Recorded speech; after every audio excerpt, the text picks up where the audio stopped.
Hello everyone, ಈ ಒಂದು video ನಮ್ಮ ಟೆಕ್ನಿಕಲ್ ಆಸ್ಪಿರೆಂಟ್ಸ್ಗೆ ಯೂಸ್ಫುಲ್ ಆಗುವಂಥ ಒಂದು ವಿಡಿಯೋ ಆಗಿರುತ್ತೆ. ಸೊ ಟೆಕ್ನಿಕಲ್ ಎಕ್ಸಾಮ್ಸ್ಗೆ ಯಾರೆಲ್ಲ ಪ್ರಿಪೇರ್ ಆಗ್ತಾಯಿದ್ದಾರೆ ಅವ್ರಿಗೆ ಯೂಸ್ಫುಲ್ ಆಗುವಂಥ ವಿಡಿಯೋ. ಅದರಲ್ಲೂ ಎಸ್ಪೆಷಲಿ ಟೆಕ್ನಿಕಲ್ಗೆ ಯಾವ ಬ್ರಾಂಚಸ್ ಅಂತಂದರೆ ಇಲ್ಲಿ ನೀವು ನೋಡ್ತಾ ಇರ್ಬೋದು ಸ್ಕ್ರೀನ್ ಮೇಲೆ IT, electrical, EC, telecommunication, computer science ಹಾಗೂ ಇನ್ಸ್ಟ್ರುಮೆಂಟೇಷನ್ ಈ ಎಲ್ಲ ಡಿಪಾರ್ಟ್ಮೆಂಟ್ಗೂ ಯೂಸ್ಫುಲ್ ಆಗೋಂಥ ಒಂದು ಹೊಸ ನೋಟಿಫಿಕೇಷನ್ ರಿಲೀಸ್ ಆಗಿದೆ. ಸೊ ಡಿಪಾರ್ಟ್ಮೆಂಟ್ ಯಾವುದಾಗುತ್ತಪ್ಪ ಅಂತಂದರೆ BSNL. ಸೊ ನಿಮಗೆಲ್ಲರಿಗೂ ಗೊತ್ತಿರಬೇಕು ಭಾರತ್ ಸಂಚಾರ್ ನಿಗಮ್ ಲಿಮಿಟೆಡ್ ಈ ಒಂದು ಡಿಪಾರ್ಟ್ಮೆಂಟಲ್ಲಿ, ಈ ಒಂದು ಟೆಲಿಕಾಮ್ ಡಿಪಾರ್ಟ್ಮೆಂಟಲ್ಲಿ ಇದೊಂದು ಟೆಲಿಕಾಮ್ ಡಿಪಾರ್ಟ್ಮೆಂಟ್ ಆಗಿರುತ್ತೆ. ಸೊ BSNL ಹೊಸ ನೋಟಿಫಿಕೇಷನು ಈಗ ರಿಲೀಸ್ ಆಗಿದೆ. ಬಟ್ ಇದು ಒಂದು ಶಾರ್ಟ್ ನೋಟಿಸ್ ಆಗಿದೆ. ಅಫಿಷಿಯಲ್ ಆಗಿ ಇನ್ನೊಂದು ನೋಟಿಸ್ನ ಆದಷ್ಟು ಸದ್ಯದಲ್ಲೇ ರಿಲೀಸ್ ಮಾಡೋ ಥರ ಇದ್ದಾರೆ. So total number of vacancies 120. ಹೇಳಬೇಕಂದ್ರೆ ಇದೊಂದು ಶಾರ್ಟ್ ನೋಟಿಸ್ ಆಗಿದೆ. ಸೊ ಶಾರ್ಟ್ ನೋಟಿಸಲ್ಲಿ ಏನು ಕೊಟ್ಟಿದ್ದಾರೆ ಡೀಟೇಲ್ಸ್ ಅಂತ ಹೇಳಿ ನಾವು ಮುಂದೆ ನೋಡೋಣ. ಸೊ ECಗೆ, ಇನ್ಸ್ಟ್ರುಮೆಂಟೇಷನ್ಗೆ, ಟೆಕ್ನಿಕಲ್ಗೆ ಗುಡ್ ನಂಬರ್ ಆಫ್ ವೇಕೆನ್ಸೀಸ್ ಇದೆ. ಮೊತ್ತ 95 ವೇಕೆನ್ಸೀಸ್ ಇದೆ. ಸೊ ಈ ಟೆಕ್ನಿಕಲ್ ಡಿಪಾರ್ಟ್ಮೆಂಟ್ಸ್ಗೆ ಎಷ್ಟು ಮೊತ್ತ ವೇಕೆನ್ಸೀಸ್ ಇರೋದು 95 ವೇಕೆನ್ಸೀಸ್ ಇದೆ. ಇನ್ನು ಫೈನಾನ್ಸ್ ಡಿಪಾರ್ಟ್ಮೆಂಟು MBA MCA ಮಾಡಿರೋರು ಅವ್ರಿಗೂ ಯೂಸ್ಫುಲ್ ಆಗೋಂಥ ಕೆಲವು ವೇಕೆನ್ಸೀಸ್ ಇದ್ದಾವೆ. ಸೊ ಯಾರೆಲ್ಲ ಈ EC, ಟೆಲಿಕಮ್ಯುನಿಕೇಷನ್ ಮತ್ತು EEE ಬ್ಯಾಕ್ಗ್ರೌಂಡಿಂದ ಇದ್ದೀರಾ, ಜಾಬ್ ಅಪರ್ಚುನಿಟೀಸ್ಗಾಗಿ ವೆಯ್ಟ್ ಮಾಡ್ತಿದ್ದೀರಾ, ಈ ಒಂದು ನೋಟಿಫಿಕೇಷನ್ ಯೂಸ್ ಮಾಡ್ಕೊಳ್ಳಿ. ಸೊ ನೋಟಿಫಿಕೇಷನ್ ಕಡೆಗೆ ಈಗ ಹೋಗೋಣ. ಸೊ ನೋಟಿಫಿಕೇಷನು ಈ ಥರ ಇದೆ. ಭಾರತ್ ಸಂಚಾರ್ ನಿಗಮ್ ಲಿಮಿಟೆಡು, ಇದು ಏನು ಪೋಸ್ಟ್ ಇದೆಲ್ಲ ಇದು ಪರ್ಮನೆಂಟ್ ಪೋಸ್ಟು, ಟೆಂಪರವರಿ ಅಲ್ಲ. ಭಾಳಷ್ಟು ಜನ ಏನು ಅಂದ್ಕೊಂಡಿದ್ದಾರೆ ಇದು ಟೆಂಪರವರಿ ಅಂತ ಅಂದ್ಕೊಂಡಿದ್ದಾರೆ, ಬಟ್ ಇದು ಪರ್ಮನೆಂಟ್ ಪೋಸ್ಟು. ಈ ಒಂದು ರಿಕ್ರೂಟ್ಮೆಂಟ್ನ ಥ್ರೂ ಕಾಂಪಿಟೇಟಿವ್ ಎಕ್ಸಾಮ್ ಅಂದರೆ CBT ಎಕ್ಸಾಮಿನೇಷನ್ ಅಥವಾ ಕಂಪ್ಯೂಟರ್ ಬೇಸ್ಡ್ ಟೆಸ್ಟ್ ಮುಖಾಂತರ ರಿಕ್ರೂಟ್ಮೆಂಟ್ ಮಾಡ್ಕೊಳ್ತಾರೆ. ಸೊ ಇದೊಂದು ಡೈರೆಕ್ಟ್ ರಿಕ್ರೂಟ್ಮೆಂಟ್, ಇಲ್ಲಿ ನೋಡ್ತಾ ಇರ್ಬೋದು ಇದೊಂದು ಡೈರೆಕ್ಟ್ ರಿಕ್ರೂಟ್ಮೆಂಟ್. ಸೊ ಇದನ್ನು ರಿಟರ್ನ್ ಎಕ್ಸಾಮಿನೇಷನ್ ಮುಖಾಂತರ ತೊಗೊಳ್ತಿದ್ದಾರೆ. ಡೈರೆಕ್ಟ್ ರಿಕ್ರೂಟ್ಮೆಂಟ್ ಅಂದರೆ ಬರೀ ಅಪ್ಲಿಕೇಶನ್ ಹಾಕಿ ಅಥವಾ ಮಾರ್ಕ್ಸ್ ಮೇಲಿಂದ ತೊಗೊಳ್ಳೋದಲ್ಲ. ಅಪ್ಲಿಕೇಶನ್ ಹಾಕ್ತೀರಾ, ರಿಟರ್ನ್ ಎಕ್ಸಾಮ್ ಇರುತ್ತೆ, ರಿಟರ್ನ್ ಎಕ್ಸಾಮ್ ಕ್ಲಿಯರ್ ಮಾಡ್ತೀರಾ, ಇನ್ನು ಫರ್ದರ್ ಇಂಟರ್ವ್ಯೂ ಏನಾರಿತ್ತು ಅಂದರೆ ಅದನ್ನು ಮುಗಿಸ್ಕೊಳ್ತೀರಾ. ಸೊ ನೋಡಿ ಇಲ್ಲಿ ಸೀನಿಯರ್ ಎಕ್ಸಿಕ್ಯೂಟಿವ್ ಟ್ರೈನಿ ಪೋಸ್ಟ್ಗೆ ಟೆಲಿಕಾಮ್ ಸ್ಟ್ರೀಮು ಇದರಲ್ಲಿ ಮೊತ್ತ 95 ವೇಕೆನ್ಸಿ. ಇದು ಟೆಂಟೇಟಿವ್, ಇನ್ನೂ ಜಾಸ್ತಿ ಆಗೋ ಸಾಧ್ಯತೆಗಳು ಇದ್ದಾವೆ. ಅದೇ ರೀತಿಯಲ್ಲಿ senior executive trainee finance stream ಇದರಲ್ಲಿ 25 ವೇಕೆನ್ಸೀಸ್ ಇದೆ. ಇದೂ ಟೆಂಟೇಟಿವ್. ಸೊ ಅಫಿಷಿಯಲಾಗಿ ಸರ್ಕ್ಯುಲರ್ ಏನು ನೋಟಿಫಿಕೇಷನ್ ಏನು ಬರುತ್ತೆ ಆಗ ಎಕ್ಸ್ಟ್ರಾ ವೇಕೆನ್ಸೀಸ್ ಆಗೋ ಸಾಧ್ಯತೆಗಳಿದ್ದಾವೆ. ಇಲ್ಲಿ ನೋಟಲ್ಲಿ ಕೊಟ್ಟಿದ್ದು ನೋಡಿ, reservation to candidates belong to SC, ST, OBC, PWD ಹಾಗೂ ex servicemen categories etcetera shall be applicable as per the instruction based in the government of India. So ಇದರೊಳಗಡೆ ಈ 95 ವೇಕೆನ್ಸಿ ಯಾವ ಕ್ಯಾಟಗರಿಗೆ ಏನು ಕತೆ ಅಂತ ಹೇಳಿ ನಿಮಗೆ ಅಫಿಷಿಯಲಾಗಿ ನೋಟಿಫಿಕೇಷನ್ ಬಂದಾಗ ಆ ನೋಟಿಫಿಕೇಷನಲ್ಲಿ ತೋರಿಸ್ಕೊಡ್ತಾರೆ. ನೆಕ್ಸ್ಟ್ ಪೇ ಸ್ಕೇಲ್ ನೋಡೋದಾದರೆ ಇದೊಂದು IDA ಸ್ಕೇಲ್ಸು ಅಂದರೆ ಇಂಡಸ್ಟ್ರಿಯಲ್ ಡೇರ್ನೆಸ್ ಅಲೌನ್ಸ್ ಸ್ಕೇಲ್ಸ್ ಅಂತ ಹೇಳ್ತೀವಿ.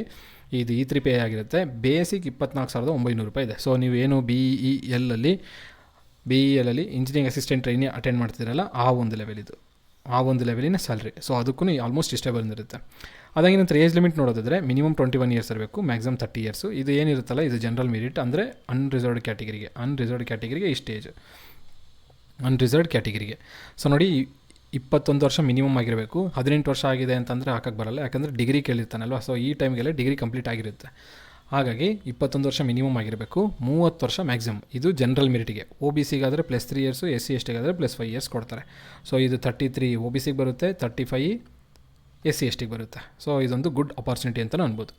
ನೆಕ್ಸ್ಟ್ ನೋಡಿ ಇಲ್ಲಿ ನಿಮಗೆ ಯಾವ ಕ್ವಾಲಿಫಿಕೇಷನ್ ಏನಿದೆ. ಫಂಕ್ಷನಲ್ ಸ್ಟ್ರೀಮು ಟೆಲಿಕಾಮ್ ಡಿಪಾರ್ಟ್ಮೆಂಟ್ಗೆ 95 ವೇಕೆನ್ಸಿ ಏನು ನೋಡಿದ್ವಲ್ಲ ಅದಕ್ಕೆ ಎಜುಕೇಷನಲ್ ಕ್ವಾಲಿಫಿಕೇಷನ್ ಏನು ಬೇಕು ಅಂತ ನೋಡಿದ್ರೆ BE ಅಥವಾ BTech ವಿತ್ 60% ಮಾರ್ಕ್ಸ್ ಆಗಿರಬೇಕು. ಅದು ನೀವು ರೆಗ್ಯುಲರ್ ಬೇಸಿಸಲ್ಲಿ ಡಿಸ್ಟೆನ್ಸ್ ಎಜುಕೇಷನ್ ಮಾಡಿದ್ರೆ ಬರಲ್ಲ. ಫುಲ್ ಟೈಮಲ್ಲಿ ಅಂದರೆ ರೆಗ್ಯುಲರಲ್ಲಿ ಕಾಲೇಜಿಗೆ ಹೋಗಿರಬೇಕಾಗುತ್ತೆ. ಸೊ ಯಾರೆಲ್ಲ ಇಂಜಿನಿಯರಿಂಗ್ ಮಾಡಿರ್ತಾರೋ ಆಲ್ಮೋಸ್ಟ್ ರೆಗ್ಯುಲರಲ್ಲೇ ಮಾಡಿರ್ತೀರ. ಅದಾಗಿ ನಂತರ ಪರ್ಸೆಂಟೇಜ್ ನೋಡೋದಾದರೆ 60% ಕಂಪಲ್ಸರಿ ಇರಬೇಕು, ಅಂದರೆ ಫಸ್ಟ್ ಕ್ಲಾಸ್ ಪರ್ಸೆಂಟೇಜ್ ಇರಬೇಕು. ಇನ್ ಕೇಸ್ ನೀವು CGPA ಆ ಥರ ಇತ್ತು ಅಂದರೆ -7.5 ಮಾಡಿ. ಇನ್ ಕೇಸ್ ಅದು ಫಸ್ಟ್ ಕ್ಲಾಸ್ ಬಂತು ಅಂದರೆ ಸೊ ನೀವು ಎಲಿಜಿಬಲ್ ಆಗೋಗ್ತೀರಾ. ಡಿಪಾರ್ಟ್ಮೆಂಟ್ಸ್ ಯಾವ್ಯಾವುದು ಅಂದರೆ ಯಾವ್ಯಾವ ಡಿಪಾರ್ಟ್ಮೆಂಟ್ಸ್ಗೆ ಈ ಒಂದು ನೋಟಿಫಿಕೇಷನ್ ಇದೆ ಅಂತ ನೋಡೋದಾದರೆ ಟೆಕ್ನಿಕಲಲ್ಲಿ EC ಅಂದರೆ ಎಲೆಕ್ಟ್ರಾನಿಕ್ಸ್ ಆ್ಯಂಡ್ ಟೆಲಿಕಮ್ಯುನಿಕೇಷನ್ ಮಾಡಿರೋರಿಗೆ, ಎಲೆಕ್ಟ್ರಾನಿಕ್ಸ್ ಅಂದರೆ EC ಮಾಡಿರೋರು ಕೂಡ ಇಲ್ಲಿ ಅಪ್ಲೈ ಮಾಡ್ಕೊಳ್ಬೋದು. ಅದಾಗಿ ನಂತರ computer science, information technology IT, electrical ಅಂದರೆ EEE ಮಾಡಿರೋರು ಕೂಡ ಅಪ್ಲೈ ಮಾಡ್ಕೊಳ್ಬೋದು. ಆದಮೇಲೆ instrumentation or combination of these disciplines as core with other associated emergent branches. So EEE ಇಲ್ಲಿ ಮೆನ್ಷನ್ ಮಾಡಿಲ್ಲ, ಬಟ್ EEE ಅವರೇ ಮೈನ್ ಬ್ರಾಂಚು. ಆದಮೇಲೆ ECನೂ ಇಲ್ಲಿ ಮೆನ್ಷನ್ ಮಾಡಿಲ್ಲ, ಬಟ್ EC ಅವರು ಕೂಡ ಎಲಿಜಿಬಲ್ ಇರ್ತಾರೆ. ಸೊ ಯಾರೆಲ್ಲ EEE EC ಕಂಪ್ಲೀಟ್ ಆಗಿದೆ ಅವ್ರಿಗೆ ಇದೊಂದು ಗುಡ್ ಅಪಾರ್ಚುನಿಟಿ ಅಂತ ಅನ್ಬೋದು. ಅದಾಗಿ ನಂತರ ಫೈನಾನ್ಸ್ ಏನು 25 ವೇಕೆನ್ಸಿ ನೋಡಿದ್ವಿ, ಅದಕ್ಕೆ CA ಅಥವಾ ಕಾಸ್ಟ್ ಆ್ಯಂಡ್ ಮ್ಯಾನೇಜ್ಮೆಂಟ್ ಅಕೌಂಟೆಂಟಿ ಆಗಿರಬೇಕು ಅಂತ ಹೇಳಿದ್ದಾರೆ. ಸೊ ಇದರಲ್ಲಿ ಯಾರು ಮಾಡಿರ್ತಾರೋ ಅವ್ರು ಅಪ್ಲೈ ಮಾಡ್ಕೊಳ್ಳಿ. ಕ್ಯಾಂಡಿಡೇಟ್ ಅಪ್ಲೈಯಿಂಗ್ ಫಾರ್ ಸೆಟ್ ಅಂದರೆ senior executive trainee should be on Indian national. ಇದು ಕ್ವಾಲಿಫಿಕೇಷನ್ ಬಗ್ಗೆ ಹೇಳಿದ್ದಾನೆ ಏನೇನು ಆಗಿರಬೇಕಂತೇಳಿ. ಸೊ ನಿಮ್ಮದು ನಾವು UGC ಪ್ರಕಾರ UGC ಮಾನ್ಯತೆ ಪಡೆದಂಥ ಯಾವುದೇ ಕಾಲೇಜಲ್ಲಿ ನೀವು ಇಂಜಿನಿಯರಿಂಗ್ ಮಾಡಿದ್ದೀರಂದರೆ ಇದಕ್ಕೆ ಎಲಿಜಿಬಲ್ ಆಗೋಗ್ತೀರಾ. ಅದಾಗಿ ನಂತರ ನೋಡಿ ಇದರ ಒಂದು ಕಂಪ್ಲೀಟ್ ಡೀಟೇಲ್ಡ್ ನೋಟಿಫಿಕೇಷನ್. ಇಲ್ಲೊಂದು ನಿಮಗೆ ಶಾರ್ಟ್ ನೋಟಿಫಿಕೇಷನ್ ಇದೆ, ನಿಮಗೆ ನಾನು ತೋರಿಸಿರೋದು ಶಾರ್ಟ್ ನೋಟಿಫಿಕೇಷನ್ ಥರ. ಸೊ ಕಂಪ್ಲೀಟ್ ನೋಟಿಫಿಕೇಷನು ಇನ್ನು ಮುಂದಿನ ದಿನಗಳಲ್ಲಿ ಒಂದು 5-10 ದಿನಗಳಲ್ಲಿ ತಮ್ಮ ಅಫಿಷಿಯಲ್ ವೆಬ್ಸೈಟಲ್ಲಿ BSNL ಅಫಿಷಿಯಲ್ ವೆಬ್ಸೈಟಲ್ಲಿ www.bsnl.co.in ಆ ಒಂದು ವೆಬ್ಸೈಟು ಅಥವಾ www.externalexam.bsnl.co.in ಈ ಒಂದು ವೆಬ್ಸೈಟಲ್ಲಿ ನಿಮಗೆ ಇದರ ಒಂದು ಅಫಿಷಿಯಲ್ ನೋಟಿಫಿಕೇಷನ್ ಅಥವಾ ಕಂಪ್ಲೀಟ್ ನೋಟಿಫಿಕೇಷನ್ ಯಾವ ಕ್ಯಾಟಗಿರಿಗೆ ಎಷ್ಟಿದೆ, ಏಜ್ ಲಿಮಿಟ್ ಏನಿದೆ, ಮತ್ತು ಇನ್ನೂ ಸಬ್ ಬ್ರಾಂಚಸ್ ಯಾವುದಾದ್ರೂ ಮೆನ್ಷನ್ ಮಾಡಿದ್ದಾರೆ ಅದೊಂದು ಎಕ್ಸಾಮ್ ಫಾರ್ಮೇಟ್ ಏನೊಂದು ಇನ್ನೂ ಸಾಕಷ್ಟು ವಿಚಾರಗಳನ್ನ ಆ ಒಂದು ಡಿಟೇಲ್ಡ್ ನೋಟಿಫಿಕೇಷನಲ್ಲಿ ಮೆನ್ಷನ್ ಮಾಡಿರ್ತಾರೆ. ಸೊ ಅದು ರಿಲೀಸ್ ಆಗಿದೆ. ನಾನು ಅದರ ಬಗ್ಗೆ ಒಂದು ವೀಡಿಯೋ ಮಾಡಿಬಿಟ್ಟು ಈ ಚಾನಲಲ್ಲಿ ಅಪ್ಲೋಡ್ ಮಾಡ್ತೀನಿ. ಸೊ ಯಾರೆಲ್ಲ ಇನ್ನೂ ಈ ಚಾನಲ್ಗೆ ಸಬ್ಸ್ಕ್ರೈಬ್ ಆಗಿಲ್ಲ ಸಬ್ಸ್ಕ್ರೈಬ್ ಮಾಡಿ, ಹಾಗೂ ನಿಮ್ಮ ಫ್ರೆಂಡ್ಸ್ ಜೊತೆಗೂ ಈ ನೋಟಿಫಿಕೇಷನ್ ಬಗ್ಗೆ ಶೇರ್ ಮಾಡ್ಕೊಳ್ಳಿ. ಈ ನೋಟಿಫಿಕೇಷನ್ ಬಗ್ಗೆ ನಿಮ್ಗೆ ಏನಾದರೂ ಡೌಟ್ ಇತ್ತಂದರೆ ಕಮೆಂಟ್ ಬಾಕ್ಸಲ್ಲಿ ಮೆನ್ಷನ್ ಮಾಡಿ. ಈ ವಿಡಿಯೋ ಇಷ್ಟ ಆದರೆ ಲೈಕ್ ಮಾಡಿ. ಸೊ ಹಾಗೂ ನಿಮ್ಮ ಫ್ರೆಂಡ್ಸ್ ಜೊತೆಗೆ ಶೇರ್ ಮಾಡಿ. ಇಲ್ಲಿ ನೋಡಿ, eligible candidates are advised to regularly check BSNL website for regular updates and examination schedule as well as fee. So examination ಯಾವಾಗಿರುತ್ತೆ, ಫೀ ಏನಿರುತ್ತೆ, ಇದ್ರ ಬಗ್ಗೆ ಎಲ್ಲ ಕಂಪ್ಲೀಟ್ ಇನ್ಫಾರ್ಮೇಷನ್ಗಾಗಿ ನೀವು ಅಫಿಷಿಯಲ್ ವೆಬ್ಸೈಟ್ನ ರೆಗ್ಯುಲರಾಗಿ ಚೆಕ್ ಮಾಡಿ ಅಂತ ಹೇಳ್ತಿದ್ದಾರೆ. ಹಾಗಾಗಿ ನೋಡಿ, ಇದೊಂದು ಗುಡ್ ಅಪಾರ್ಚುನಿಟಿ. ಮೊತ್ತ ವೇಕೆನ್ಸಿ ಎಷ್ಟಿದ್ದಾವೆ? 110 ವೇಕೆನ್ಸಿ ಇಲ್ಲ, 120 ವೇಕೆನ್ಸಿ ಇದೆ. ಇಲ್ಲಿ ನಿಮಗೆ ಗೊತ್ತಿರಬೇಕಲ್ಲ ಯಾವ ಡಿಪಾರ್ಟ್ಮೆಂಟ್ಗೆ ಅಂತೇಳಿ. ಸೊ ಈಗ ಇಲ್ಲಿವರೆಗೂ ನೋಡ್ಕೊಳ್ಳೋದಿದ್ರೆ BEL ನೋಟಿಫಿಕೇಷನು, ಇದು EAT ನೋಟಿಫಿಕೇಷನು, ಅದಾಗಿನ ನಂತರ BELಲ್ಲಿ ಪ್ರೊಬೇಷನರಿ ಆಫೀಸರು, ಈ ಎರಡೂ ನೋಟಿಫಿಕೇಷನಲ್ಲೂ ನೀವು EC ಅವರು EEE ಅವರು ಎಲಿಜಿಬಲ್ ಇದ್ದೀರಾ. ಸೊ ಇದೊಂದು ನೋಟಿಫಿಕೇಷನ್ ಅಪ್ಲೈ ಮಾಡ್ಕೊಂಬಿಟ್ರೆ ಇದು ಒಂದು ಗುಡ್ ಅಪಾರ್ಚುನಿಟಿ ಆದಂಗೆ ಆಗುತ್ತೆ.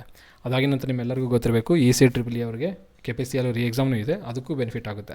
ಅದಾಗಿನ ನಂತರ SSC JEನೂ ಇದೆ, ಅಲ್ಲೂ ಬೆನಿಫಿಟ್ ಆಗುತ್ತೆ. ಅದಾದ ಮೇಲೆ ಇನ್ನೊಂದು ನೋಟಿಫಿಕೇಷನ್ ಬಂದಿದೆ RRB JE. ಸೊ ಅಲ್ಲಿಗೂ ನಿಮ್ಮ ಪ್ರಿಪ್ರೇಷನ್ ಹೆಲ್ಪ್ಫುಲ್ ಆಗುತ್ತೆ. So good opportunity, good number of vacancies central ಗೌರ್ಮೆಂಟಲ್ಲಿ ರಿಲೀಸ್ ಆಗಿದ್ದಾವೆ. ಸೊ ಪ್ರಿಪೇರ್ ಆಗ್ತಿರೋರಿಗೆ ಈ ಒಂದು ಗುಡ್ ಅಪಾರ್ಚುನಿಟಿ ಅಂತ ಅನ್ಬೋದು. ಮುಂದಿನ ದಿನಗಳಲ್ಲಿ ಇನ್ನೂ ಸಾಕಷ್ಟು ನೋಟಿಫಿಕೇಷನ್ಸ್ ಇದ್ದಾವೆ. ಸೊ ಯಾವುದೇ ನೋಟಿಫಿಕೇಷನ್ ಬಂದರೂ ನಾನು ಅದ್ರ ಬಗ್ಗೆ ವೀಡಿಯೋ ಮಾಡಿಬಿಟ್ಟು ನನ್ನ ಒಂದು ಚಾನಲಲ್ಲಿ ಅಪ್ಲೋಡ್ ಮಾಡಿರ್ತೀನಿ. ಸೊ ಯಾರೆಲ್ಲ ಈ ಚಾನಲ್ಗೆ ಸಬ್ಸ್ಕ್ರೈಬ್ ಆಗಿಲ್ಲ ಸಬ್ಸ್ಕ್ರೈಬ್ ಮಾಡಿ, ಹಾಗೂ ಈ ವಿಡಿಯೋನ ನಿಮ್ಮ ಫ್ರೆಂಡ್ಸ್ ಜೊತೆಗೆ ಶೇರ್ ಮಾಡಿ.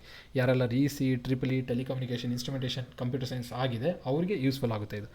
ಸೊ ಇನ್ನು ಕೋರ್ಸ್ ಬಗ್ಗೆ ಏನಾದರೂ ನಿಮಗೆ EEE EC ಬಗ್ಗೆ ಕೋರ್ಸ್ ಬಗ್ಗೆ ಏನಾದರೂ ಬೇಕಾಗಿತ್ತಂದರೆ ನೀವು ನನ್ನ ಚಾನಲಲ್ಲಿ ಯಾವುದಾದ್ರೂ ಒಂದು ವೀಡಿಯೋದಲ್ಲಿ ನೋಡಿದ್ರೆ ನಿಮ್ಮ ನಂಬರ್ ಸಿಗುತ್ತೆ, ಆ ನಂಬರ್ಗೆ ಕಾಲ್ ಮಾಡಿಬಿಟ್ಟು ಡೀಟೇಲ್ಸ್ನ ಪಡೆದುಕೊಳ್ಬೋದು, ಅಥವಾ ಈ ನಂಬರ್ಗೆ ನೀವು ಟೆಕ್ಸ್ಟ್ ಮಾಡ್ಬೋದು.